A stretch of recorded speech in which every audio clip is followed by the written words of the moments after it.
څلور میاشتې وشوې چې زما د ټي ایم ای دیر د تنخواه سیستم نشته دی. زما سره سهار یو سړی 130 کسان 125 کسان ملازمین دي. خپل ټي ایم ای دیر لا زه په 14% پیسې نشم راوړی. زما د پی ټی آی چیرمن منتخب دی ورکوله 10 کروڑ روپۍ.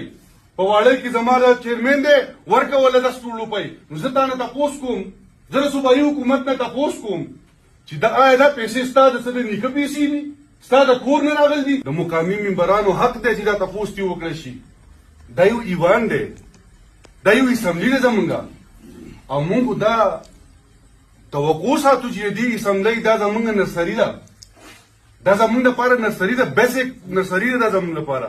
مونږ نه به د دې نه خلک ځي، څوک به ایم پی ګان کېږي، څوک به ایم اینا کېږي، څوک به منسټران کېږي. نو هغه به هم دا قسم دا یو غیر دستوري کار کول دا نه ده پکار.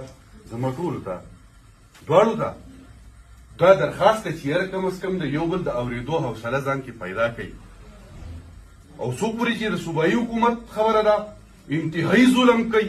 د بلدیاتو سره په تاریخ کې دومره ظلم بل چا هم نه دی کړی لکه دې مقامي حکومت صوبایي حکومت وکړو. دې ګنډاپور صاحب دومره ظلم وکړو، زموږ سره محمود خان ظلم وکړو.